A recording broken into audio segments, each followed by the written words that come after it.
Hello everyone. Before we start, make sure to like and subscribe to the channel, and leave a comment with where you're from and what time you're watching. That way, YouTube will keep showing you stories just like this one. Now, let's begin. I'd been working at the sporting goods store on Riverside Plaza for about 8 months when everything went to hell that Saturday in October. It was one of those big chain stores where they sell everything from camping gear to exercise equipment, and I was just a part-timer trying to pay my way through community college.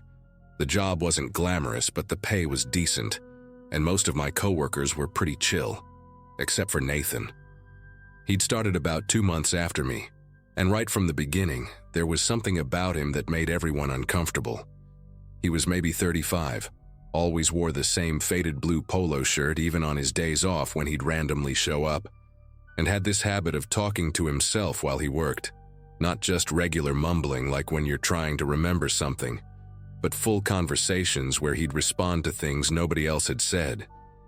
The muttering got worse as time went on, and it was always the same theme.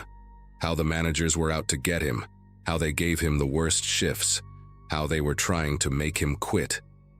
Julie, our assistant manager, tried talking to him about it once, real gentle-like, asking if everything was okay at home, if he needed to adjust his schedule. But Nathan just stared at her with these empty gray eyes and said she was part of it too, that she was documenting everything to build a case against him.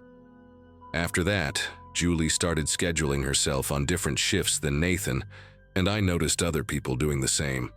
But I needed the hours, and Saturday was our busiest day with the best tips from helping customers load heavy equipment, so I kept working alongside him, keeping my distance but trying not to make it obvious.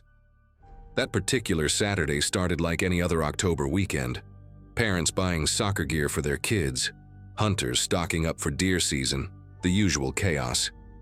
Nathan was assigned to the camping section while I handled athletic footwear, but our departments were close enough that I could hear his constant muttering from 3 aisles over. Around noon, the store was absolutely packed, and I was helping this mom find cleats for her twin boys when I heard Nathan's voice getting louder. He was talking about respect, about how they would see what happens when you push someone too far, about how today was the day things would change. The mom I was helping must have heard it too because she grabbed her kid's hands a little tighter and asked if we had those cleats in the stockroom, clearly wanting to move away from his area. 20 minutes later, our store manager, Robert, walked past Nathan's section doing his usual rounds, clipboard in hand, checking displays. Nathan watched him go by, and I saw his jaw clenching and unclenching like he was chewing on words he wanted to spit out. Robert didn't even look at Nathan, just made some notes about the camping display and moved on. But Nathan followed him with his eyes, his knuckles white as he gripped a price gun. Then Nathan set the price gun down very deliberately and walked toward the back of the store. I thought maybe he was going on break, but something about the way he moved, purposeful, almost mechanical, made me watch him until he disappeared through the employee doors. When he came back 5 minutes later, he had his personal backpack with him, which was weird because we're supposed to keep those in our lockers during shifts. I was ringing up a customer at the footwear register when I heard the first crash. It sounded like someone had knocked over an entire rack of baseball bats, that distinctive metallic clatter echoing through the store. Then came another crash and another, followed by the sound of glass breaking. Customers started looking around nervously, and I stretched up on my tiptoes trying to see over the displays. That's when I saw Nathan in the camping aisle, methodically sweeping entire shelves of merchandise onto the floor, his face completely blank like he was in some kind of trance. A Coleman lantern exploded against the tile floor, sending glass skittering in every direction. Parents were already grabbing their kids and heading for the exits, and I reached for the phone under my register to call for management when Nathan pulled something out of his backpack that made my whole body go rigid. A box cutter, but not the regular kind we used for shipments. This was bigger, industrial looking, and he was holding it up, examining the blade like he was seeing it for the first time. Robert came running toward the camping section, probably thinking it was just an accident or maybe a customer having a medical emergency. He slowed down when he saw Nathan standing in the middle of the destruction, surrounded by sleeping bags and broken camp stoves, holding that box cutter. "Nathan, buddy, let's talk about this," Robert said, using that fake calm voice managers learn in training. But Nathan just laughed. Not a normal laugh, but this hollow, bitter sound that seemed to come from somewhere deep in his chest. "Talk? Now you want to talk? After months of writing me up for nothing, changing my schedule last minute, giving everyone else the good sections?" His voice kept getting louder with each word, and he was gesturing with the box cutter, making Robert step back. "I know what you've been doing. I know about the file you're keeping on me. But guess what? Today I'm writing the performance review." The store turned into complete chaos in seconds. Customers were running for the exits, abandoning their carts, some of them recording with their phones even as they backed away. I saw my coworker Brandon from Sporting Goods trying to guide people out through the side entrance, and Keisha from customer service was on her radio, probably calling 911.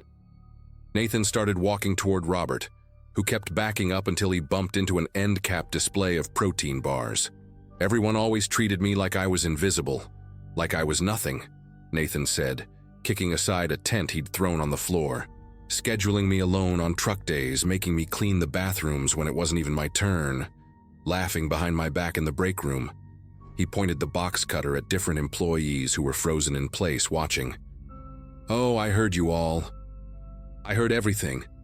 Ashley making fun of how I eat my lunch, Doug calling me weird to the new hires, all of you thinking you're so much better than me." My manager, Janet, appeared next to me and grabbed my arm, hissing at me to get to the stockroom immediately. But I couldn't move. I kept thinking about all the times I'd been alone with Nathan in the store, all the times he could have done something like this when it was just the two of us doing inventory or closing. Nathan must have sensed movement because he suddenly turned in our direction, and when he saw Janet trying to pull me away, his whole expression changed. "Janet, the queen of scheduling, you're the worst of them all, making me work every single weekend, giving Ashley my shifts when I called in sick that one time, telling everyone I was on thin ice." He took a step toward us, and that finally broke my paralysis. Janet and I ran toward the stockroom, and I could hear Nathan shouting behind us about respect and consequences, and how today everyone would finally understand what they'd done to him. The stockroom was a maze of metal shelving units packed with inventory, and Janet led me deep into the back where we kept the overstock exercise equipment. We crouched behind a wall of treadmill boxes, and I realized I'd left my phone at the register. Janet had hers, but her fingers were trembling so badly she could barely unlock it. We could hear Nathan out in the store, crashing more displays, yelling at anyone who hadn't escaped yet. "Where's Janet?" he kept shouting. "Where's my wonderful manager who made my life hell?" Through the stockroom door's small window, I could see him pacing near the entrance, still holding that box cutter, occasionally slashing at clothing racks as he passed. The police sirens were getting closer, but they sounded impossibly far away. Janet was whispering into her phone with 911, telling them we were trapped in the back, that he was armed, that he was looking for us specifically. Then the stockroom door handle started to turn. Janet and I pressed ourselves against the treadmill boxes, trying not to breathe. The door opened slowly and I could hear Nathan's footsteps on the concrete floor. "I know you're in here," he said, his voice eerily calm now, nothing like the shouting from before. "You can't hide from consequences forever. That's what you told me, right, Janet? When you wrote me up for being 5 minutes late? When you said I needed to face the consequences of my actions?" His footsteps were getting closer and I could hear him pushing boxes aside, checking behind shelving units. Through a gap in our box wall, I could see his feet just 2 aisles away. He was methodical, checking every possible hiding spot, and at the rate he was going, he'd find us in less than a minute. Janet looked at me with wide eyes and pointed toward the emergency exit at the far end of the stockroom, but to get there, we'd have to cross open space where he'd definitely see us. Suddenly, we heard multiple voices shouting, "Police, drop the weapon," from the main store area. Nathan's feet stopped moving, and for a moment everything was completely silent except for the humming of the stockroom's fluorescent lights. Then he laughed again. That same hollow laugh from earlier. "They don't understand either," he muttered. But he was walking away from us now, back toward the stockroom door. We heard him exit, and then there was shouting, commands to get on the ground, more shouting from Nathan about files and schedules and respect. Janet and I stayed hidden for what felt like hours, but was probably only 10 minutes, until a police officer found us and said it was safe to come out.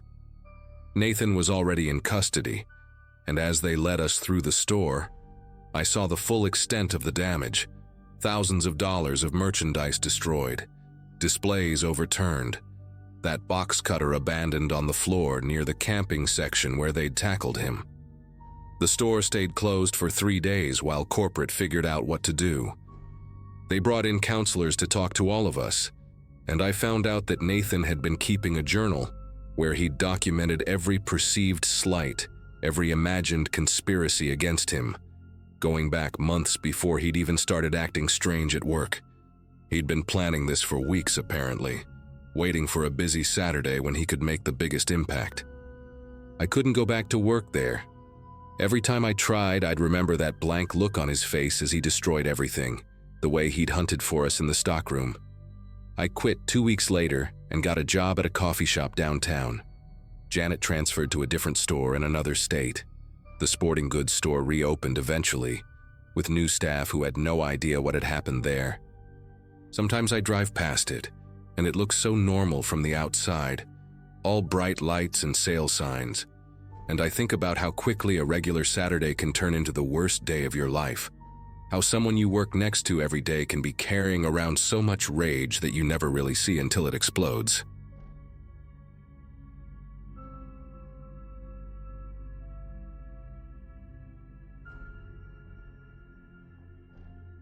The auto shop sat on the outskirts of Birmingham, Alabama, squeezed between a laundromat and a pawn shop like an afterthought. 4 bays, faded blue paint peeling off concrete walls, and a sign out front that flickered whenever it rained. That was where I spent most of my days that summer. At 26, I'd been turning wrenches there for about 8 months, mostly oil changes and brake jobs, putting away every dollar I could toward maybe opening my own place someday. Frank, the owner, only showed his face when it was time to collect cash or complain about expenses, leaving just 3 of us to handle the actual work.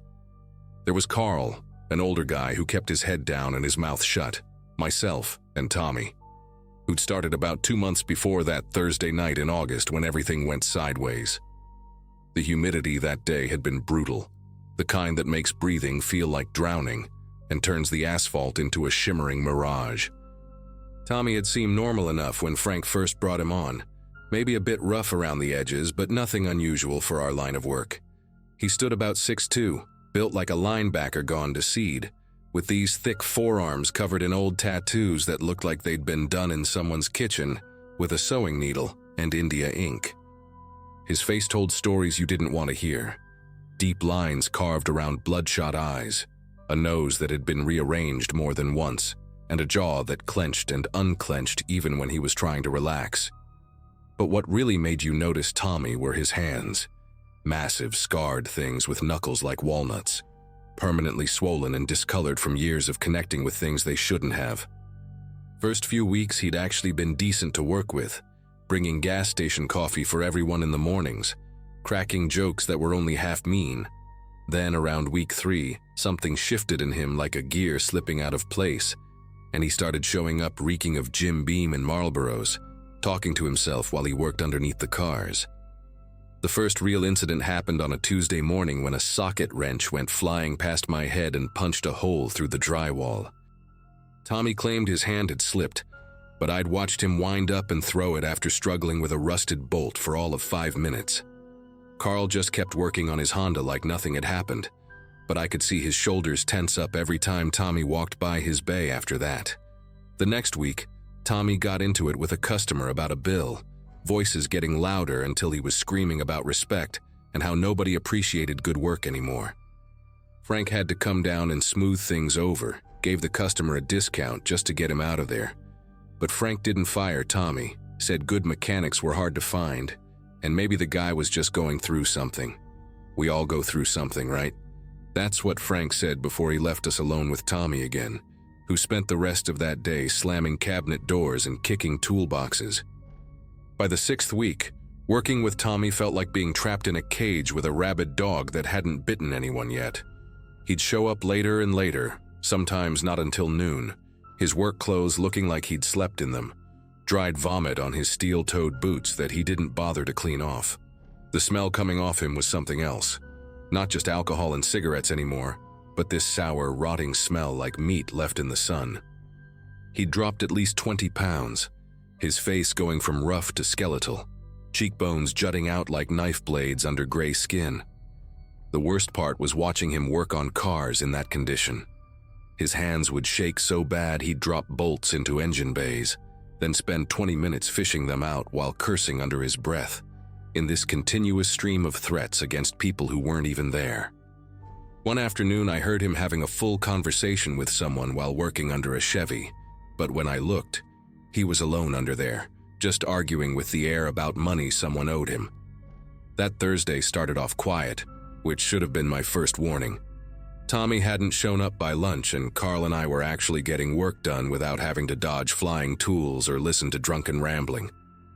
Around 3 in the afternoon, a customer came to pick up their Ford, and I was finishing up the paperwork when Carl tapped me on the shoulder.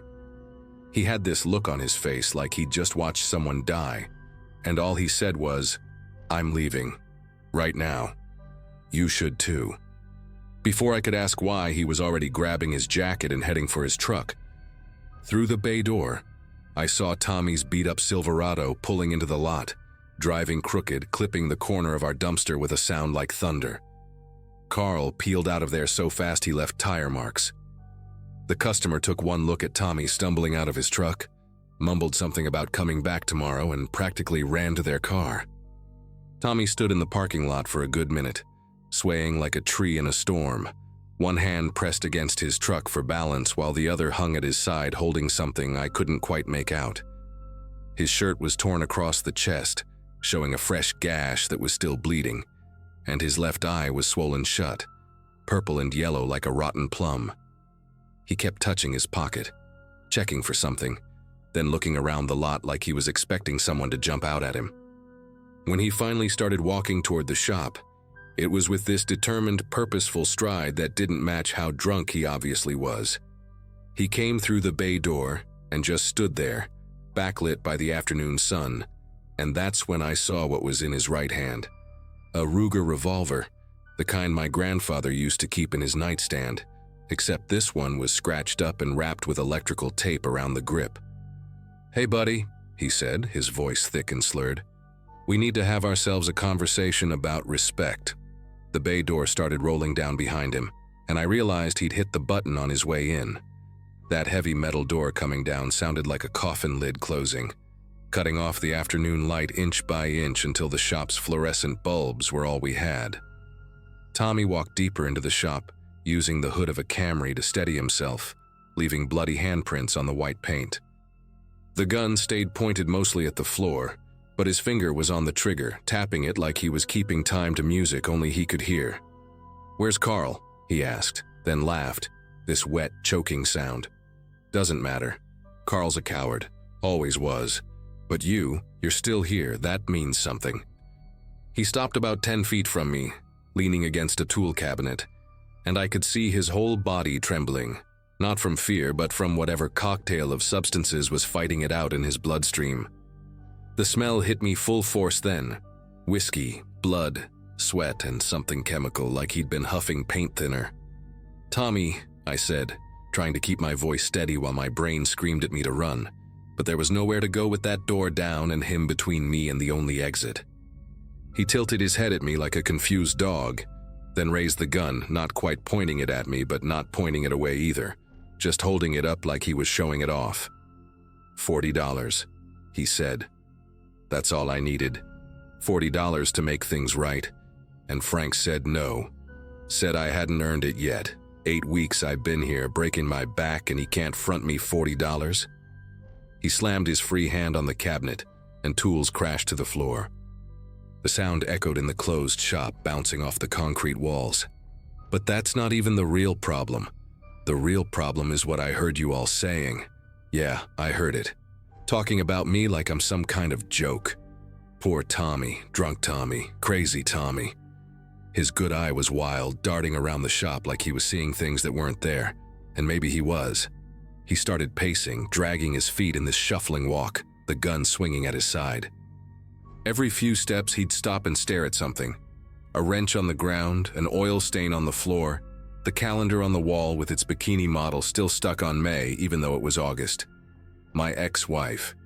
She used to look at me the same way you're looking at me right now, he said and laughed that wet laugh again. Like I'm some kind of animal, like I'm dangerous. Well, maybe I am dangerous. Maybe that's what it takes to get respect around here. He spun around suddenly, almost lost his balance, caught himself on a jack stand. The gun went off just once, punching a hole through a Pepsi machine in the corner. The sound in that enclosed space was incredible, like someone had set off a bomb inside my skull. My ears rang and I could see Tommy's mouth moving but couldn't hear what he was saying for a few seconds. When the ringing faded, he was laughing, staring at the Pepsi pooling on the floor. Didn't mean to do that, he said. Or maybe I did. Hard to tell anymore. The next 20 minutes felt like hours, with Tommy alternating between rambling about his ex-wife, his kids who wouldn't talk to him, and some fight he'd gotten into at a bar the night before, apparently where he'd gotten the gash on his chest and the black eye. He made me sit on a milk crate near the back wall while he continued pacing, sometimes pointing the gun at me, sometimes at himself, sometimes just waving it around like he'd forgotten he was holding it. He went through this cycle where he'd get angry, screaming about respect and money and Frank, then get sad, almost crying about his kids, then get paranoid, accusing me of calling someone, of setting him up, of being part of some conspiracy with Frank to get him fired. The worst moments were when he'd go quiet, just staring at me with that one good eye, the gun perfectly still in his hand, like he was making a decision. During one of these silences, I heard sirens in the distance, and Tommy heard them too. His whole body went rigid, and he looked at me with this expression of pure betrayal. "You called them," he said, but it came out more like a question than an accusation. The sirens were getting louder, definitely heading our way, and I could see him putting it together in his head. Carl must have called after he left, or maybe the customer, or someone who heard the gunshot. Tommy backed toward the door controls, keeping the gun trained on me, his hand shaking worse now. "This ain't how it was supposed to go," he kept saying. "This ain't how it was supposed to go." The sirens were right outside now, and through the small window in the bay door, I could see red and blue lights painting the walls. Tommy looked at the door, then at me, then at the gun in his hand like he'd just remembered it was there.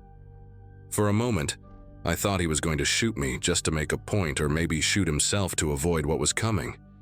Instead, he did something I'll never forget. He walked over to the workbench, set the gun down carefully like it was made of glass, and sat down on the floor with his back against the wall. "Tell them I didn't hurt nobody," he said, and started crying, these big gulping sobs that shook his whole body. "Tell them I just needed $40. The police came through the door about 30 seconds later, guns drawn, screaming commands, but Tommy just sat there with his hands on his head, sobbing. They cuffed him and dragged him out, and I watched through the window as they put him in the back of a squad car.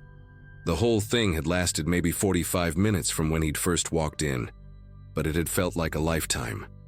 I gave my statement to the police, called Frank to tell him what happened, then drove home and sat in my apartment until the sun came up, trying to process what had just happened. I never went back to that shop. Frank mailed me my last paycheck, and I heard later that he'd closed the place down. Couldn't find decent help anymore. About 6 months later, I saw in the paper that Tommy had been sentenced to 3 years for aggravated assault and unlawful imprisonment. The article mentioned he'd been struggling with methamphetamine addiction on top of the alcohol, which explained the chemical smell and the paranoia. I never found out if he got help inside, or if his kids ever talked to him again, or what happened to him after he got out. Sometimes I drive past where the shop used to be. It's a cell phone store now, and I think about that night, about how $40 and a broken man with a gun changed everything.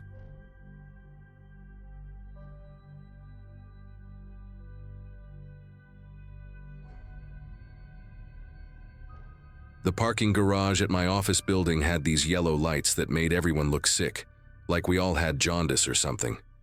Every night around 6:30, I'd take the elevator down to level B2, where my beat-up Corolla waited in spot 47, right next to this concrete pillar someone had spray-painted "Dave Sucks" on months ago.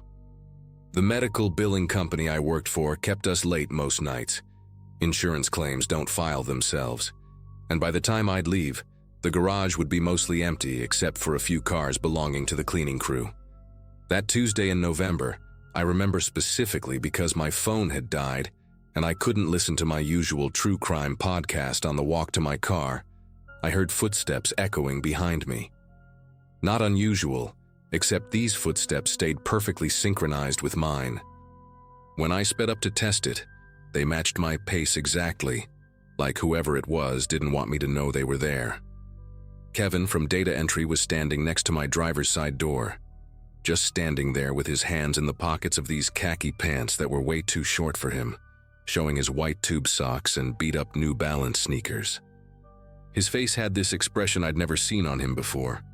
Not quite a smile, but his mouth was doing something weird, like he was practicing different expressions and couldn't pick one. He had this thermos in his hand, one of those old plaid ones from the 80s, and he was tapping it against his thigh in this rhythm that didn't match anything, just random taps. When he saw me notice him, he took a step back but not far enough, still blocking my door. "Just wanted to make sure you got to your car safe," he said. And his voice had this quality to it, like he'd rehearsed the line 100 times in his head, but still got the inflection wrong. The worst part was how he said, "your car," emphasizing it like he knew things about it, like maybe he'd been there before, touching it, looking inside. I mumbled something about being fine and tried to squeeze past him, but he shifted his weight just enough to make it awkward. The thermos kept tapping. Tap, tap, pause, tap, tap, tap. And up close I could smell his breath like stale coffee mixed with those butterscotch candies old people keep in glass bowls. "The security guard leaves at 6, he said, completely unprompted, like this was vital information I needed. "But I stay until 7 most nights, 7:15 sometimes. I've noticed you usually leave around 6:30. The way he rattled off these times made my chest tight. He'd been tracking me, keeping some kind of mental schedule. I finally pushed past him, keys already out, jabbing them between my fingers like my mom taught me. As I fumbled with the lock, he just stood there, that thermos still tapping, watching me struggle with the door handle that always stuck when it got cold. The next few nights I started varying my exit times, 6:15, 6:45, even stayed until 7:30 once just to throw him off. Didn't matter. Every single night there was Kevin, somewhere in that garage. Sometimes he'd be by the stairwell door, examining the fire extinguisher like it was fascinating. Other times he'd be 2 cars over, pretending to search for something in a car that definitely wasn't his. I knew he drove some old van because I'd seen him loading boxes of paper into it once during lunch. He never approached me directly again, but he was always there, always watching with this blank expression like he was waiting for something. Started taking different routes through the garage too, going up to B1 and walking back down, cutting through the reserve spots even though it added 5 minutes. Didn't help. He'd materialize somewhere along my path like he had the whole place mapped out, like he knew every possible route I could take. After about a week of this garage cat-and-mouse game, I decided to start taking the bus instead. My apartment was only 4 miles away, and the number 19 stopped right outside our building every 20 minutes. Told myself it was about saving gas money, even bought a monthly pass to make it feel like a financial decision, rather than fear. That first Monday taking the bus, I felt this huge relief washing over me as we pulled away from the curb, and I didn't see Kevin anywhere. The bus was mostly empty that time of evening. Just me, some teenager with massive headphones, and this elderly woman knitting what looked like the world's longest scarf. I actually relaxed for the first time in days, watching the city blocks roll by through the scratched-up windows. Got off at Cedar Avenue, walked the 3 blocks to my apartment, and even stopped at the corner bodega for milk without constantly checking behind me. Tuesday evening, same routine. Stayed at my desk until 6:40, walked straight past the elevator to the parking garage and headed for the bus stop instead. The 19 pulled up right on schedule, that familiar wheeze of the doors opening, and I climbed on, scanning my pass. Grabbed a window seat halfway back and pulled out my phone to scroll through nothing important. 2 stops later, at Riverside and 3rd, I glanced up and there was Kevin, settling into a seat 4 rows behind me. He had that same plaid thermos, holding it on his lap with both hands like it was precious. He wasn't even trying to hide that he was staring directly at me through the gap between the seats. When our eyes met in the window reflection, he didn't look away. Instead, he lifted the thermos slightly like some kind of twisted toast and took a slow sip without breaking eye contact. The next 3 stops felt like hours. Every time someone got on or off, I hoped Kevin would suddenly remember he needed to be somewhere else, but he just sat there, occasionally taking these tiny sips from his thermos.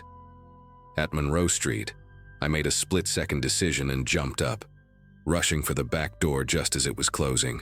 Managed to squeeze through, heard the driver yell something, but I was already on the sidewalk, walking fast in the opposite direction the bus was heading.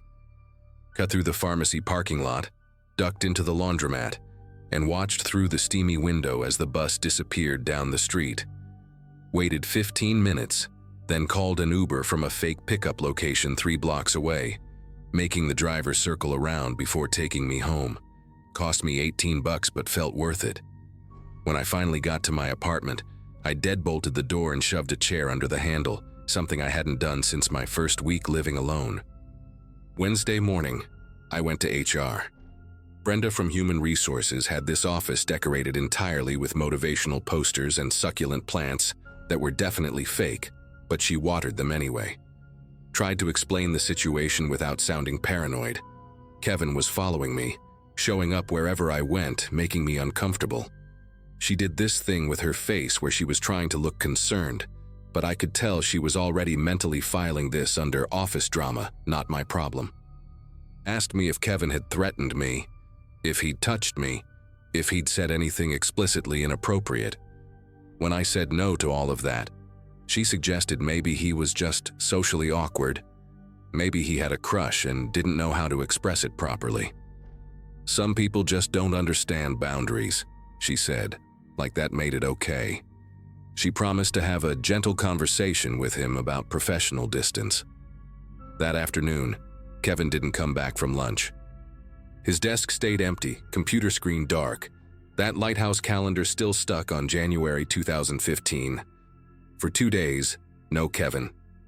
Started to think maybe HR actually did something right, maybe he'd been transferred or decided to quit rather than deal with the embarrassment. I went back to driving my car, even parked in my old spot 47 next to the Dave Sucks pillar. Thursday night, I stayed late finishing a massive batch of claims that needed to be submitted by Friday morning. The office was dead quiet, except for the humming of computers in sleep mode, and that one fluorescent light in the break room that always flickered. Around 8, I finally powered down, grabbed my stuff, and headed for the elevator. The parking garage was completely empty on B2, just rows of vacant spaces and those yellow lights making long shadows. My footsteps echoed off the concrete as I walked to my car, keys already out. That's when I noticed something tucked under my windshield wiper. Not a ticket or flyer, but a manila folder, the kind we used in the office for filing claims. Inside the folder were photos, dozens of them, all of me, taken from different angles and distances over what must have been months. Me at my desk, visible through the office windows from the building across the street. Me buying coffee at the shop downstairs, taken from inside. Probably from one of those corner tables I never paid attention to. Me waiting at the bus stop, shot from across the street with a zoom lens that caught the title of the book I was reading. But the ones that made me stop breathing were the ones from outside my apartment. Me carrying groceries up the front steps, Me checking my mail in pajama pants and an old college sweatshirt. Me through my living room window at night, just a silhouette against the TV's blue glow. At the bottom of the stack was a bus schedule with all the routes I'd taken highlighted in yellow. And next to each one, written in this impossibly neat handwriting, were notes. Gets off at Cedar Avenue, walks 3 blocks north, and sometimes stops at corner store, buys milk or bread, never alcohol. I called 911 from right there in the parking garage, standing next to my car with those photos scattered on the hood like evidence in a crime scene. The dispatcher kept asking if I was in immediate danger, and I kept saying I didn't know. How could I know when he could be anywhere, watching right now? 2 officers showed up within 10 minutes, an older guy with a gray mustache who looked tired, and a younger woman who actually seemed to give a damn. They looked through everything, took photos of the photos, asked me about Kevin, about work, about any previous interactions. The woman officer told me this was textbook escalation, that the 2-day absence after HR talked to him was probably him planning this, maybe even following me more intensively to get these recent shots. They said they'd pick him up for questioning, told me to stay with someone for the night. Consider getting a restraining order first thing in the morning. I drove straight to my sister's place in Oakwood, 40 minutes away, checking my rearview mirror the entire time for any sign of that old van. The police found Kevin's van parked 3 blocks from my apartment at 2 a.m. that night. Him sitting in the back with what they described as surveillance equipment, basically a camera with a telephoto lens and notebooks filled with my daily routines going back 6 months. 6 months of him documenting every pattern in my life, while I barely knew he existed. They arrested him for stalking and found out he'd been fired from 2 previous jobs for similar behavior with female coworkers. The judge granted a permanent restraining order, and Kevin got 18 months in county jail plus mandatory psychiatric treatment. I never went back to that office. Quit over email that weekend. Had my sister pick up my things from my desk. Moved to a different apartment. Changed my phone number. Even deleted most of my social media. Sometimes I still catch myself checking if anyone's walking too close behind me. Still park near security cameras when I can. The detective told me Kevin had been planning something, that the folder was probably meant to scare me into confronting him alone, but they never figured out exactly what. I don't think I want to know.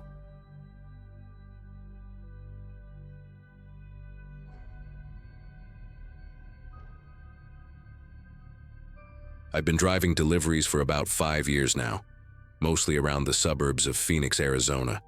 It was September 2023 when everything went down, right when the heat was finally starting to break and we could actually breathe outside again. I was 34, divorced, living in a 1-bedroom apartment near the distribution center where I picked up packages every morning. Life wasn't glamorous, but it was steady. 40 to 50 stops a day, decent tips, and I knew most of the regular customers by name. The job kept me busy enough that I didn't have to think too much about how empty my apartment felt when I got home. I'd gotten pretty comfortable with my routine. Coffee at 5 a.m., load up the van by 6, finish my route by 3 p.m., grab a beer, watch some TV, repeat. That all changed when they hired Adrian. Adrian started on a Monday morning, and I remember thinking he looked like he hadn't slept in days.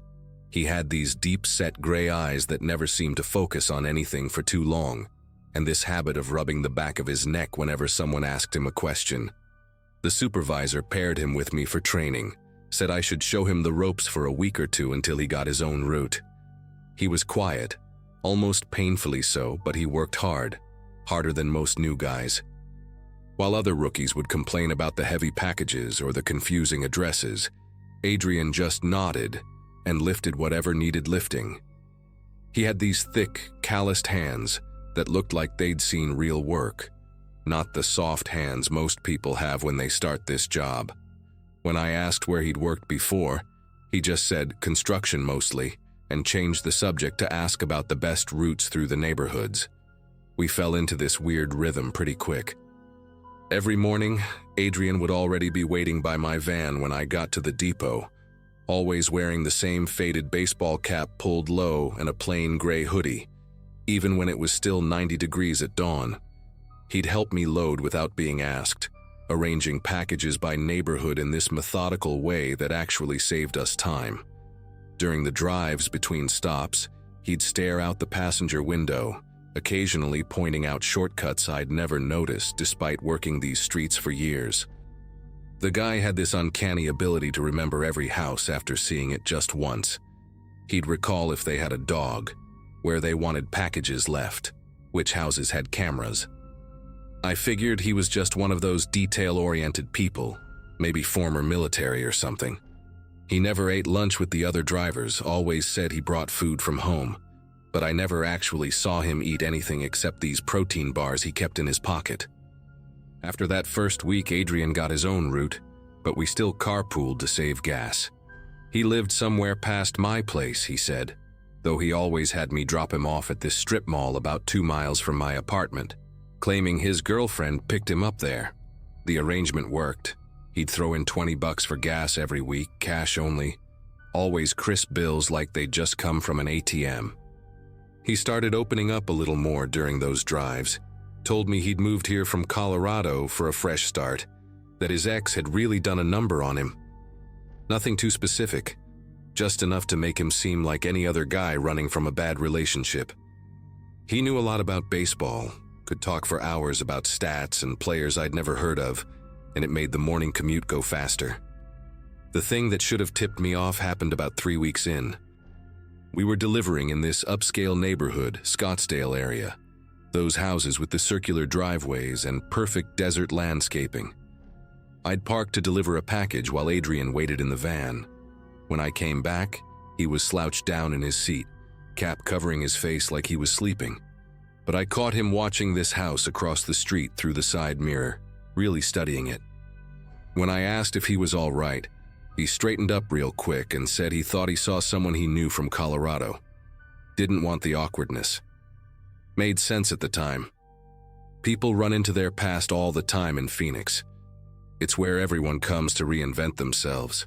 He was extra quiet the rest of that day, kept checking his phone, which was weird because I'd never seen him use it before. The phone itself was one of those cheap prepaid ones, not a smartphone like everyone else has.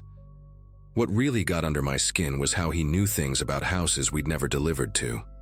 We'd drive past a place and he'd mention something like, they'd just installed that new fence last month, or that family's usually gone on Wednesdays. When I'd ask how he knew, he'd brush it off, say he must have covered that area with another driver, or maybe he was thinking of a different street.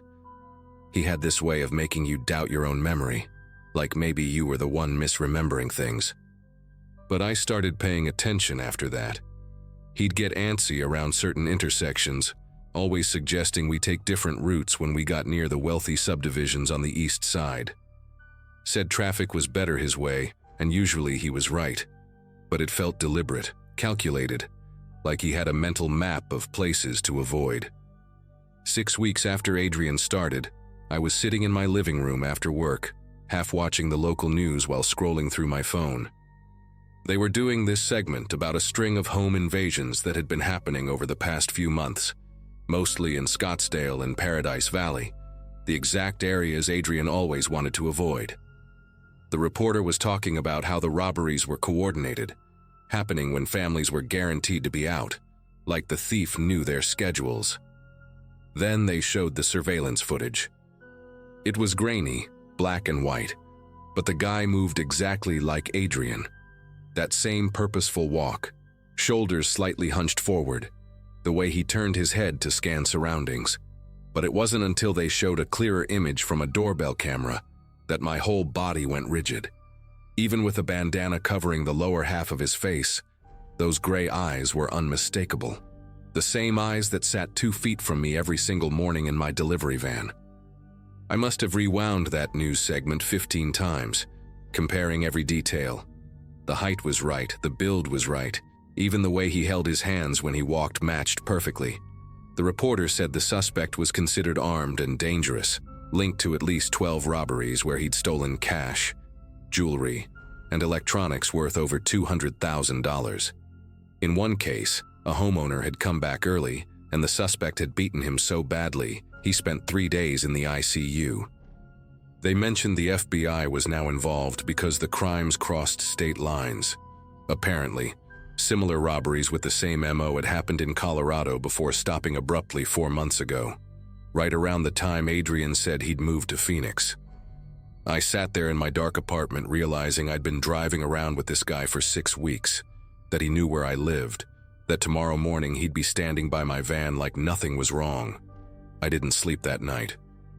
Every scenario played through my head. Calling the cops right away, confronting Adrian, just not showing up to work. But what if I was wrong? What if it was just some horrible coincidence?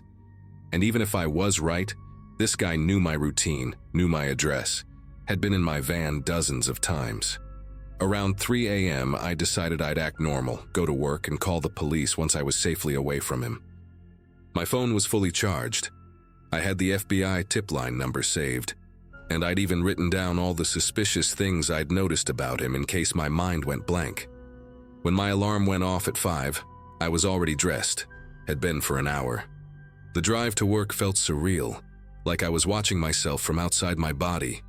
Every red light made me want to turn around, but I kept going, telling myself I just needed to get through one more morning. Then I'd never have to see him again. Adrian was already there when I pulled into the depot, same spot as always, leaning against the wall near where I usually parked. But something was different.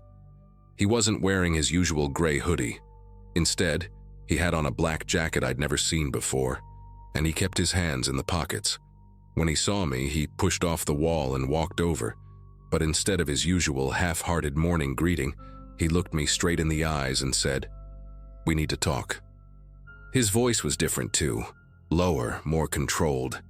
He suggested we sit in my van for a minute before clocking in, said he had something important to tell me. Every instinct screamed at me to run, but he was standing between me and the depot entrance where other drivers were gathering. So I unlocked the van, and we both climbed in, him in the passenger seat where he'd sat every day for 6 weeks. Except this time I was acutely aware of how easily he could reach me if he wanted to. Adrian sat there for what felt like forever, but was probably only 10 seconds, staring through the windshield at the depot. Then he turned to me and said, "You watched the news last night." It wasn't a question. I started to deny it, but he held up his hand and continued. "I saw your van parked outside your apartment when I went by around midnight. Your TV was on, could see the news through your window." My mouth went completely dry. He'd been watching my apartment.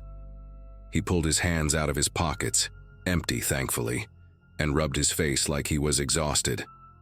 "I'm not going to hurt you," he said, "but I need you to listen. Yes, that's me they're looking for. Yes, I did those things, but I'm done now, getting out today. There's a bus leaving at noon for Mexico and I'll be on it. I just needed one more normal morning to make sure nobody was watching me." He explained that he'd been casing houses during our delivery routes, using the job as cover to learn people's patterns. The stolen goods were already sold, money already moved. All he needed was to disappear quietly, and he'd specifically chosen to tell me because I'd been decent to him, hadn't asked too many questions. He reached into his jacket slowly, and I tensed up, but he just pulled out an envelope, thick with cash. "There's 8,000 here," he said, setting it on the dashboard. "For your silence until tomorrow. By then I'll be across the border and this becomes someone else's problem." He told me if I called the cops now, he had friends who knew where I lived, knew my routine, implied things would go badly for me. But if I waited just 24 hours, we'd never cross paths again. Then he did something that still gives me nightmares. He smiled, genuinely smiled, and said I was the only person in years who'd treated him like a regular human being. He opened the door, climbed out, and walked across the parking lot toward the street. I watched him disappear around the corner, then sat there staring at that envelope for another 10 minutes before I finally called 911. The FBI got there within an hour, but Adrian was already gone. They found the apartment he'd been renting under a fake name, completely cleaned out, except for a mattress on the floor and a wall covered in photos. Houses from our delivery route, all marked with schedules and notes. They never caught him. That envelope is still in evidence, and sometimes I wonder if I should have just taken it and kept quiet. Either way, I quit the delivery job that same day and haven't been able to get into a vehicle with a stranger since.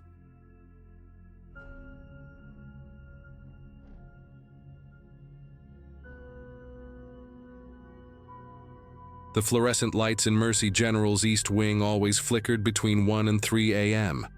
I'd been working there as a janitor for about 6 months when everything went sideways that night in early June. The pay was decent, better than what I made at the warehouse, and the overnight shift meant an extra $1.50 an hour. My name's Grace, 34 years old, divorced, raising 2 kids on my own. The night shift worked perfect for me. My sister watched the kids while they slept, and I could be home in time to get them ready for school. Hospitals at night have their own rhythm, this steady pulse of beeping machines, whispering nurses, and the occasional code blue that sends everyone running. My supervisor, Gloria, had paired me with this guy named Victor when I first started. He'd been there for maybe 3 years, knew every corner of that massive building like the veins on his own hands. Victor was the kind of person you'd forget was in the room. Average height, brown hair that always looked damp, and these pale gray eyes that never quite met yours when he talked. The first few months were normal enough. We'd split up the floors, meet for our break in the basement cafeteria around 2 a.m., share stories about the weird stuff we'd seen. Hospitals collect strange people at night, grieving families, drunk patients, doctors running on their 5th cup of coffee. But Victor himself started becoming the strangest part of my shifts. I began noticing things about him that didn't add up. He'd disappear for 20-30 minutes at a time, always with some excuse about checking supply closets or helping maintenance. When we worked the same floor, I'd catch glimpses of him slipping into areas we weren't supposed to clean. The records room, the pharmacy storage, places that required key cards we didn't have. The way he moved bothered me too.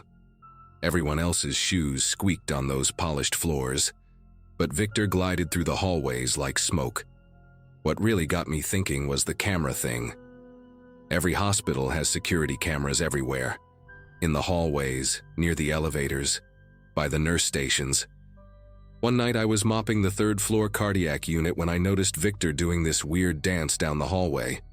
He'd walk normally for a few steps, then suddenly duck his head and shift to the left, pause by a doorway, then continue. At first I thought maybe he had back problems or something, but then I started paying attention to where the cameras were positioned. Every single move he made kept him in the blind spots. He knew exactly where each camera pointed, knew the precise angles where he'd be invisible. When I asked him about it once, casual-like while we were emptying trash bins, he just gave me this long stare and said he didn't like being watched. Said it in a way that made me drop the subject immediately. That particular June night started like any other. I punched in at 11 p.m., grabbed my cart from the supply room, checked the assignment board. Gloria had us both on the 4th floor, the psychiatric ward. Not my favorite area with all those locked doors and tiny windows, but the pay was the pay. Victor was already up there when I arrived, standing at the far end of the hallway near the emergency exit. Just standing there, not cleaning, not moving, staring at something on the floor. I called out to him, asked if everything was all right. He turned his head just slightly, enough for me to see his profile in the dim emergency lighting, and held up one finger. Wait. The psychiatric ward was quiet that night, most patients sedated or asleep, and the nurses were all gathered at their station dealing with some paperwork crisis. Just me and Victor in that long, sterile hallway. I pushed my cart closer, the wheels squeaking against the waxed floor. As I got nearer, I could see what he was looking at. Patient files, dozens of them, scattered across the floor like someone had thrown them there in a hurry. The papers were fanned out in a semicircle around his feet, some of them photocopies, others original documents with the hospital's official letterhead. Medical histories, psychiatric evaluations, medication lists, personal information, things we absolutely were not supposed to be looking at, let alone have spread out on the floor. Victor wasn't wearing gloves either, just standing there with his bare hands hanging at his sides, fingers twitching slightly, like he was counting something in his head. The emergency exit door behind him was propped open with a wooden wedge, letting in the humid night air and the distant sound of sirens from the city below. "Victor, what the hell is this?" I whispered, glancing back toward the nurse's station to make sure nobody was coming. He didn't answer right away, just kept staring down at the papers. Then slowly he crouched down and began gathering them up, his movements careful and deliberate. Not rushed like someone who'd been caught doing something wrong, but methodical, like he was following some internal checklist. As he collected each file, I noticed he was organizing them somehow. Not by name or room number, but by something else I couldn't figure out. He'd pick up a file, scan it quickly, then place it in one of 3 different piles. The whole time, his lips were moving slightly, whispering something I couldn't make out. When he finally stood up, holding the sorted stacks against his chest, he looked straight at me for the first time that night. His gray eyes weren't apologetic or nervous. They were completely calm, almost satisfied. "You didn't see anything, Grace," he said, his voice flat and matter-of-fact like he was telling me the weather forecast. "You were cleaning the West Wing. You never came down this hallway." He took a step toward me, and I instinctively backed up, my cart rattling between us. The files in his arms were pressed tight against his chest, and I could see one of the patient photos peeking out, a young woman with hollow eyes and tangled hair. "These people," he continued, tilting his head slightly, "they don't matter to anyone, no visitors, no family calling. They're ghosts already, just bodies taking up beds." His free hand reached into his pocket, and for a terrifying moment, I thought he might pull out a weapon. Instead, he produced a small digital camera, one of those old models from years ago. "I document them. Someone should remember they existed." The way he said it made my stomach turn. This wasn't about remembering patients or some twisted form of compassion. I'd worked there long enough to recognize the patients he'd chosen. They were all young women, all diagnosed with severe disorders that left them heavily medicated and often nonverbal. The kind of patients who couldn't report anything strange happening to them. The kind whose complaints would be dismissed as delusions. I thought about all those times Victor had disappeared during our shifts, all those restricted areas he'd accessed, the pharmacy storage room, the medication dispensary. My mind started connecting dots I didn't want to connect. "Victor," I said, trying to keep my voice steady, "what do you do with those files, with the pictures?" He smiled then, this small, private smile like I'd asked him about a hobby he was proud of. "I visit them," he said simply, adjusting the files in his arms. "During my breaks. When the nurses rotate shifts at 3 a.m., there's a 12-minute window where the ward is essentially unmonitored. Security does their rounds at 2:45 and won't be back until 3:30. I know because I've timed it for months." He spoke like he was explaining a bus schedule, completely detached from the horror of what he was admitting.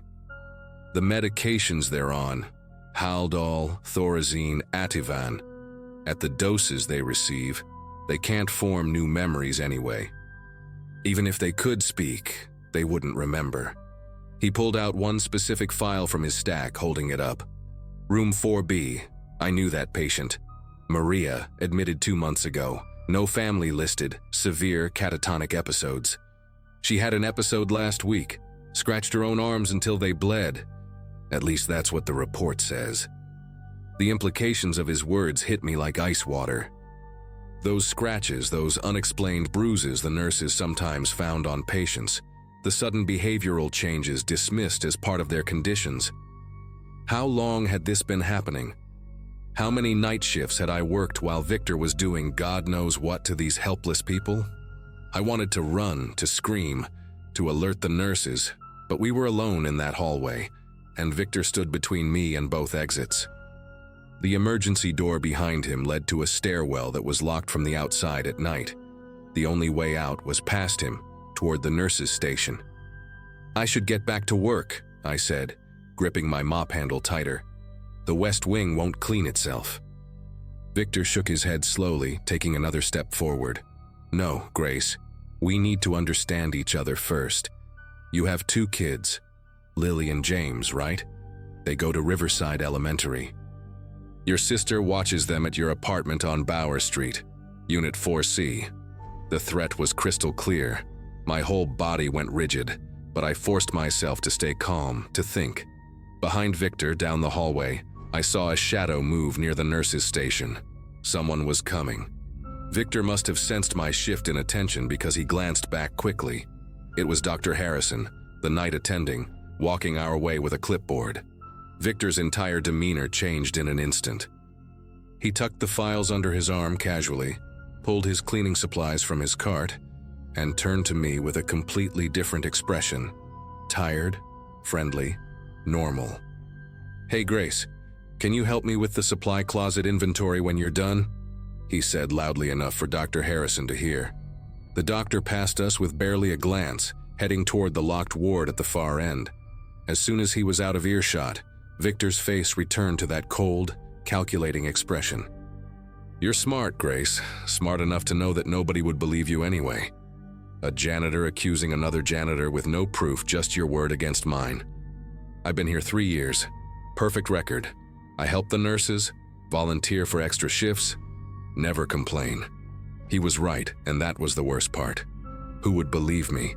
Victor had built himself the perfect cover over the years.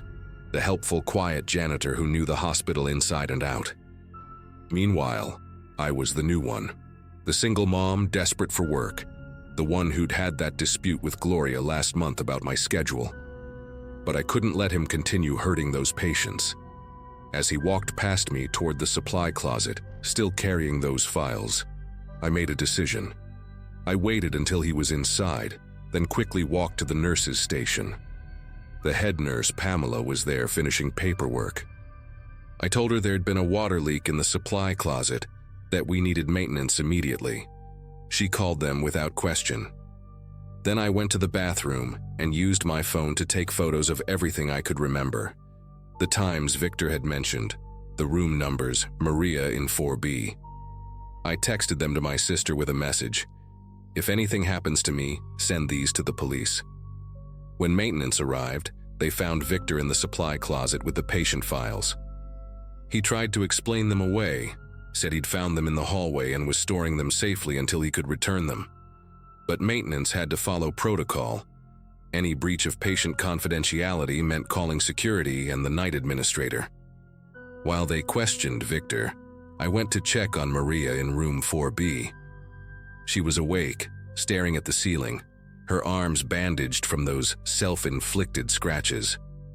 I couldn't be sure, but when I whispered that she was safe now, that someone was watching out for her, I swear I saw tears roll down her cheeks. Security reviewed the camera footage from the past week. Victor had been careful, but not perfect. They found glimpses of him entering patient rooms during those unmonitored windows he'd mentioned. They found him accessing the medication storage with a key card he'd somehow duplicated. The police arrested him that morning as our shift ended. The investigation that followed revealed the full extent of what Victor had been doing. They found hundreds of photos on his home computer, detailed notes about each patient's medication schedules, and evidence that he'd been selling some of the stolen medications. Several patients showed signs of abuse that had been previously attributed to their conditions. Maria and 4 other women were moved to a different facility where they could receive proper care and evaluation. As for me, I kept working at Mercy General for another month, but I couldn't shake what had happened. Every shadow in those hallways reminded me of Victor. Every quiet moment made me wonder who else might be hiding in plain sight. I eventually found a day job at a clinic across town. Less money, but worth it for the peace of mind. Gloria called me a few weeks ago to tell me Victor had taken a plea deal, 15 years with mandatory psychiatric treatment. She also told me that 3 other hospitals in the state had opened investigations into similar incidents during the years Victor had worked there before Mercy General. I still think about those patients sometimes, especially Maria, hoping they've found some measure of healing. And every time I meet someone new, someone quiet and helpful who seems to know just a little too much, I remember that night and trust my instincts.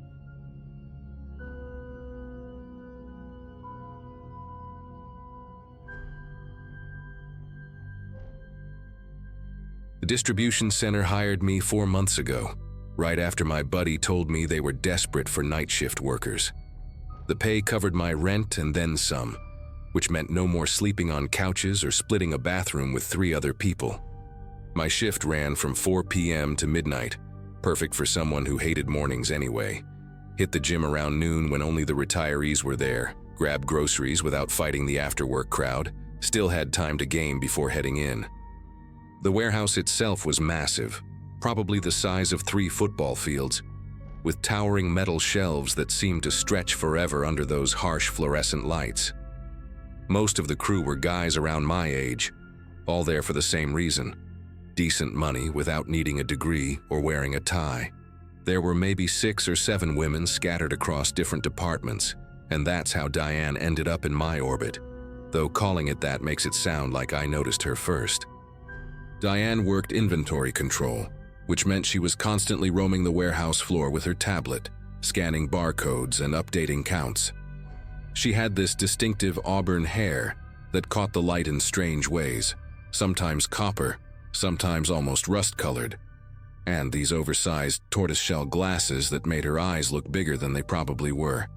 Early 30s maybe, hard to tell exactly. She moved through the aisles with this calculated precision, like she was memorizing every box placement, every shelf number. During breaks, she'd claim the same spot every single time, corner table near the vending machines, facing the entrance. Her lunch routine never varied. Turkey sandwich cut into perfect triangles, apple sliced into exactly 8 pieces arranged in a circle on her napkin, and a bottle of orange juice she'd shake precisely 3 times before cracking it open. These details didn't seem important until later, until I had reason to notice patterns everywhere. The first time I saw her outside of work was at my gym, Fitness Zone, about 6 weeks into the job. Middle of a bench press set when I caught that rust-colored hair in the mirror. She was on the treadmill directly behind me, walking at this steady, measured pace. Not running, not even speed walking, just this consistent rhythm while staring straight ahead. Still wearing those same glasses too, which seemed odd for working out. I figured she must have joined recently since the place wasn't that big, and I'd never seen her there before in my 3 months of going. Gave her a polite nod when I left, and she smiled back. Not a big smile, just this small upturn at the corners of her mouth while maintaining that same walking pace. Didn't think much of it. People need gyms, and this was the cheapest one within 10 miles of the warehouse. 2 days later, I'm at the Kroger on Hillcrest doing my weekly shopping. Headphones in, zoning out in the cereal aisle, trying to decide between store brand or spending the extra $2. I reached for a box on the top shelf and nearly knocked into someone. Diane, holding a basket with exactly 3 items: a loaf of wheat bread, a package of deli turkey, and a single orange juice bottle. She laughed, this quiet little sound that was more like an exhale, and said something about us having the same shopping schedule. Her basket looked weirdly empty for a grocery run, like she came for just those specific things. We made small talk for maybe 30 seconds. Weather, work schedules, how crowded the store gets on weekends, before I excused myself to finish shopping. When I was checking out 15 minutes later, I saw her at the self-checkout with those same 3 items. Nothing else. The coincidences started piling up after that. The laundromat on Saturday morning, there she was, washing what looked like a single load of dark clothes, reading a paperback with the cover folded all the way back so I couldn't see the title. The Subway near my apartment where I grabbed dinner sometimes, she'd be sitting in the booth by the window, that same measured way of eating, taking identical bites from her 6-inch veggie sub. Even at the gas station near the highway exit I used, filling up her beige Altima while I was inside buying energy drinks for my shift. Each time she'd acknowledge me with that same controlled smile, maybe a small wave, acting like it was perfectly normal to run into your coworker everywhere. Started feeling like those old spy movies where someone's always in the background, except she wasn't trying to hide. She was right there, visible, present, making sure I saw her. At work, nothing changed. She still did her inventory rounds, still sat at her corner table during breaks, still maintained that precise routine with her lunch, but now I noticed other things. How she'd sometimes walk past my forklift even when that section didn't need inventory counts. How her brakes seemed to align with mine, more often than before, even though inventory control had flexible brake schedules. How I'd catch her looking at me from across the warehouse floor, not trying to hide it, just watching with this flat, unreadable expression behind those magnified eyes. When I mentioned it to my coworker Paul during a smoke break, told him I kept running into Diane everywhere, he just shrugged and said she seemed lonely, probably didn't have many friends.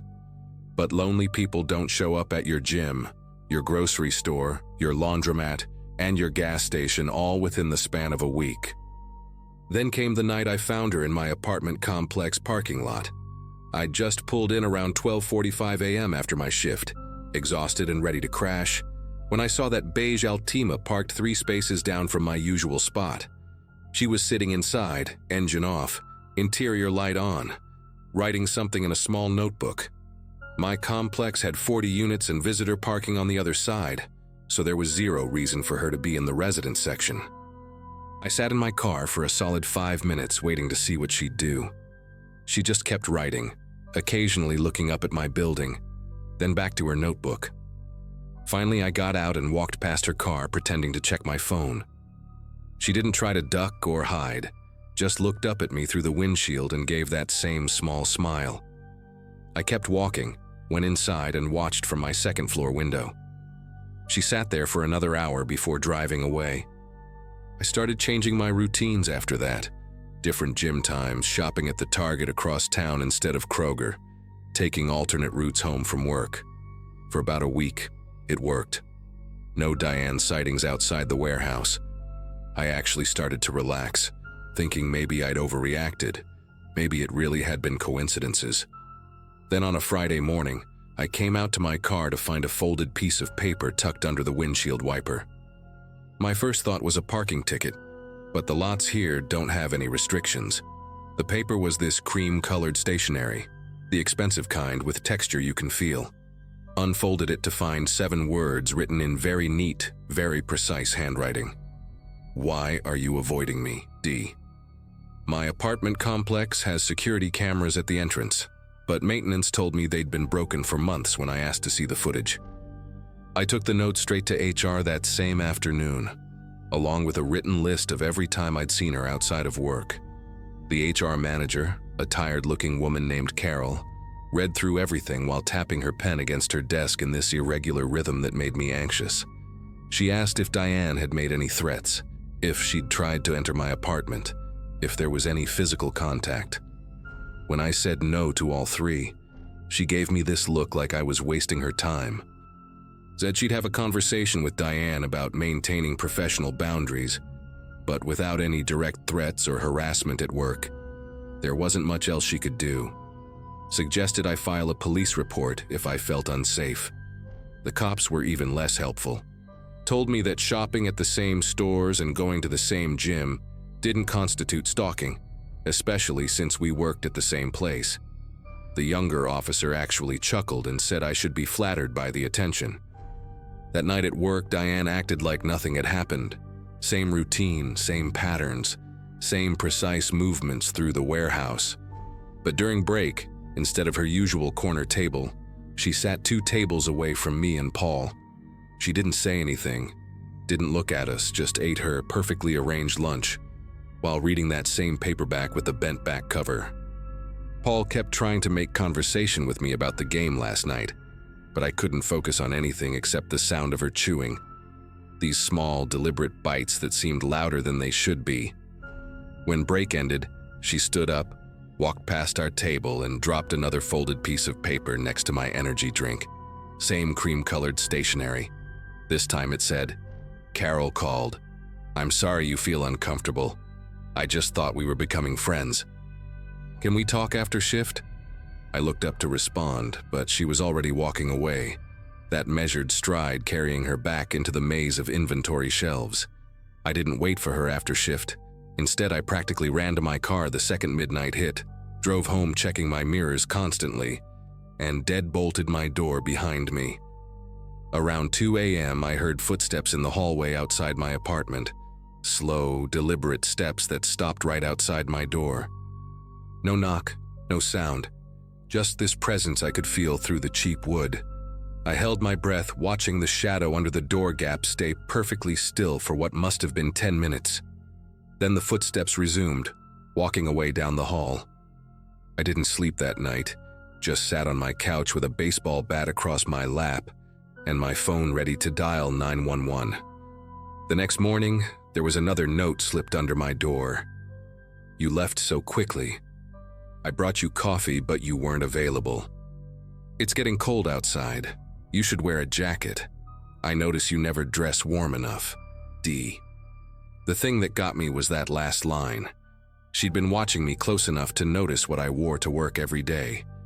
I quit the warehouse job that Monday, didn't even give 2 weeks' notice. Told them family emergency and never went back. Moved in with my parents 2 towns over, changed my phone number, deleted all my social media. It's been 3 months now and I still check parking lots for beige Altimas. Still feel my chest tighten when I see auburn hair in a crowd. Last week my mom mentioned she'd met a nice woman at the grocery store who had just moved to the area. Said she worked in inventory control and asked if we knew anyone hiring. The woman had distinctive reddish hair and thick glasses, very polite, very precise in how she spoke. My mom gave her my dad's company information before I could stop her. "I'm looking at apartments in another state now, somewhere far from here. Sometimes being paranoid isn't paranoid at all. Sometimes someone really is watching you, learning your patterns, writing them down in neat handwriting while sitting 3 spaces away from where you park every night."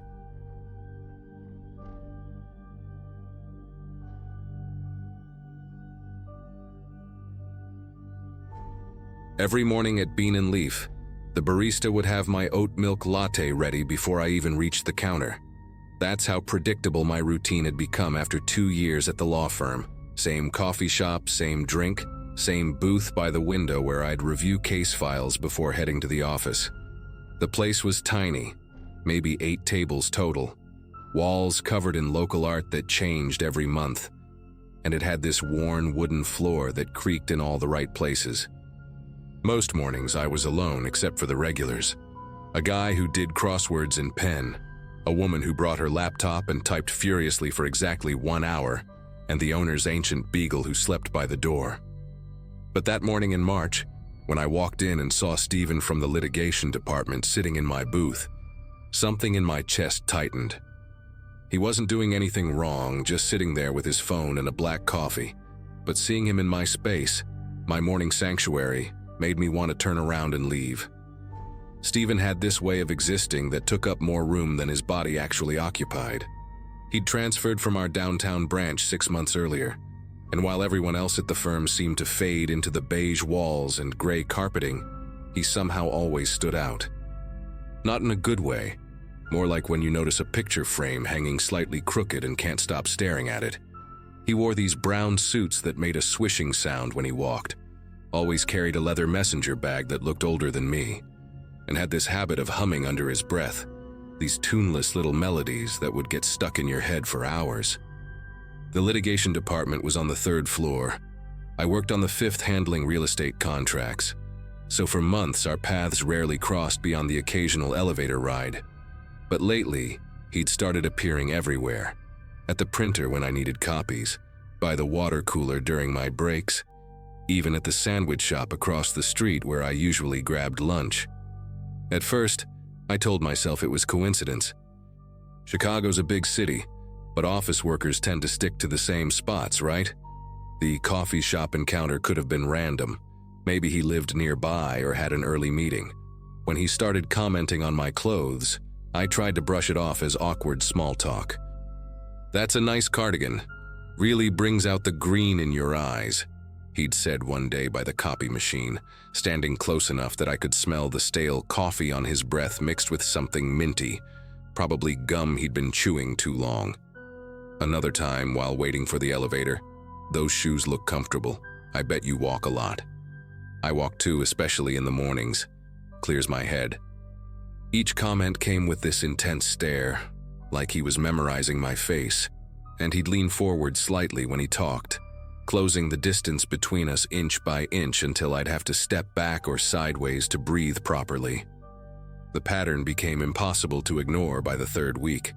He knew things, small things that made my scalp prickle. Tough morning? You usually get here by 8, but it's almost 8:15, he'd mentioned on a day when my train had stalled. Are you switching from salads to soup? Good choice, it's supposed to get cold later. He'd say these things casually, like we were friends who shared our daily schedules, but we'd never had a real conversation beyond those uncomfortable observations. My coworker Bethany, who sat in the cubicle next to mine and always had theories about everything, noticed it too. That Steven guy asks about you a lot, she told me one afternoon while we were organizing discovery documents. Yesterday he wanted to know if you were dating anyone, if you lived alone, what neighborhood you were in.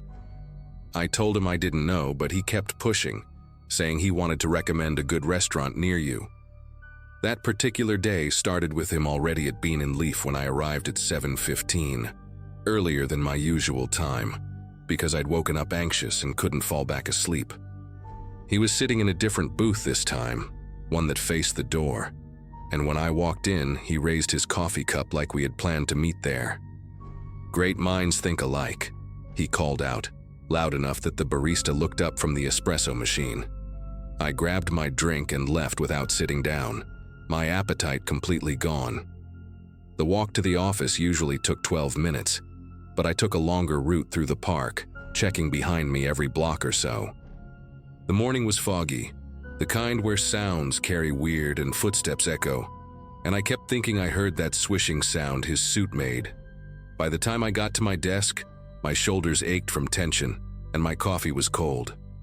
Around 11 a.m., I was deep in a purchase agreement when something made me look up. That feeling you get when someone's watching you. Steven was standing at the entrance to our floor's open office area, not moving, just standing there with his hands in his pockets. The 5th floor was restricted access. You needed a key card to get through the stairwell door, or elevator buttons wouldn't even work for this level without authorization. When our eyes met, he smiled and walked over, pulling a manila folder from under his arm. "Bethany asked me to bring this up," he said, placing it on my desk with deliberate slowness, his fingers lingering on the paper. But Bethany was sitting right there at her desk, clearly visible, typing away at her computer with her noise-canceling headphones on. "She didn't ask you to bring me anything," I said, trying to keep my voice steady. He tilted his head, that smile never wavering. Must have misunderstood. "Anyway, since I'm here, I was wondering if you'd like to grab dinner tonight. There's this new place that serves authentic Ethiopian food. Very intimate setting." I said no, firmly, and turned back to my computer screen, but he didn't leave. He stood there for another 30 seconds, maybe 40, just breathing and existing in my peripheral vision. When he finally walked away, Bethany pulled off her headphones and wheeled her chair over. "What was that about? How did he even get up here?" she whispered, glancing toward the door. I showed her the folder. It was empty except for a single blank sheet of paper. We reported it to HR that afternoon, sitting in their sterile white office while I explained the pattern of behavior, the showing up everywhere, the comments, the unauthorized access to our floor. The HR manager, a woman named Dottie who always wore pearls and spoke in this measured, careful tone, took notes and said they'd have a conversation with him about professional boundaries. "We'll document everything, but unless there's a direct threat or physical contact, our options are limited," she explained, sliding a pamphlet about workplace harassment across the desk. The conversation HR had with Steven must have happened the next morning because by lunch, his entire demeanor had changed. Gone was the trying too hard friendliness, replaced with something darker. He'd pass me in the hallway and mutter things just loud enough for me to hear.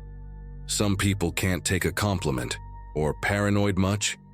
He started taking the stairs right behind me, close enough that I could hear his breathing, feel the vibration of his steps. Once in the parking garage, I found him leaning against my car, examining his phone. When I stopped walking, keys already between my fingers, he looked up with mock surprise. "Oh, is this yours? I was just waiting for my Uber." "The reception's better here." The nearest Uber pickup spot was by the main entrance, nowhere near where employees parked. But what could I prove? That he was standing near my car? That he took the same stairs? Everything existed in this gray area of plausible deniability. Then came the Wednesday that changed everything. I'd taken a half day to deal with a plumbing issue in my apartment. The super was supposed to arrive between noon and 4, the usual window that meant waiting around forever. My building was one of those converted 6 flats where you could hear every footstep from the unit above, smell what your neighbors were cooking for dinner, and the radiators clanged like someone was hitting them with a wrench all winter. I lived on the 2nd floor, apartment 2B, with windows that faced the alley and a door that had 3 locks I'd installed myself after moving in. Around 2 p.m., while I was eating leftover Chinese food and reading through lease agreements on my laptop, I heard footsteps in the hallway. Not unusual, except they stopped right outside my door. No knock, no doorbell, just silence. Through the peephole, I saw nothing. Whoever it was stood just outside the field of view. After maybe 2 minutes, the footsteps retreated, and I heard the building's front door slam shut. I almost convinced myself it was the plumber doing a bad job of finding the right apartment, but something made me open my door to check. There, taped at eye level, was a cream-colored envelope with my first name written in block letters. My stomach turned to ice water as I peeled it off, looking down the empty hallway before ducking back inside and throwing all 3 locks. Inside the envelope was a single sheet of paper, the same cream color with a typed message. You looked beautiful this morning in your blue dress with the tiny flowers. The way the sunlight hit your hair at the coffee shop was like watching honey pour from a jar. I know you feel it too, this connection between us. Stop fighting it. I can be patient, but not forever. P.S. Your cat looks lonely when you're at work. Maybe she needs a friend. My cat. He'd mentioned Pepper. The windows, I thought immediately, running to check them. The fire escape ran right past my bedroom window, and from the alley, you could see straight into my living room if the curtains were open. I called the police while pulling every curtain shut, my voice shaking as I explained the situation to the dispatcher. 2 officers showed up 40 minutes later, a younger guy who took notes and an older woman who kept checking her watch. They read the letter, looked at the envelope, asked if he'd made any explicit threats of violence. He's watching my home. He knows about my cat. He got into my building. I kept repeating, but they explained that without proof it was him. Without a direct threat of harm, they could only file a report. The older officer suggested I get security cameras, vary my routine, maybe stay with friends for a while. These types usually escalate, she said quietly while her partner was on the radio. Document everything. Get a restraining order if you can. After they left, I called in sick for the rest of the week, emailed HR the police report number, and started looking for new apartments on my phone while Pepper curled up next to me, oblivious to why I kept checking the locks. That night I barely slept, jumping at every noise from the street, every creak of the old building settling. Around 3 a.m. I heard something that made me grab my phone to record. Footsteps on the fire escape, slow and deliberate, stopping right outside my bedroom window. A shadow passed across the curtain, stayed there for maybe 10 seconds, then moved on. The recording captured the metallic groan of the fire escape under someone's weight, and what sounded like fingers dragging across the glass. I called 911 again, but by the time they arrived, whoever it was had gone. The next morning, I packed a bag and went to stay with my cousin in the suburbs, submitted my 2 weeks' notice via email, and started the paperwork for a restraining order. The law firm tried to convince me to stay, offered to transfer Stephen to another branch, but I was done. Later, I found out from Bethany that they'd found a whole folder in his desk with photos of me printed from the company directory, social media, even some that looked like they'd been taken from across the street with a zoom lens. He was fired, but as far as I know, never faced any real consequences. I moved to a different state 2 months later, changed my social media handles, and still check every window twice before bed.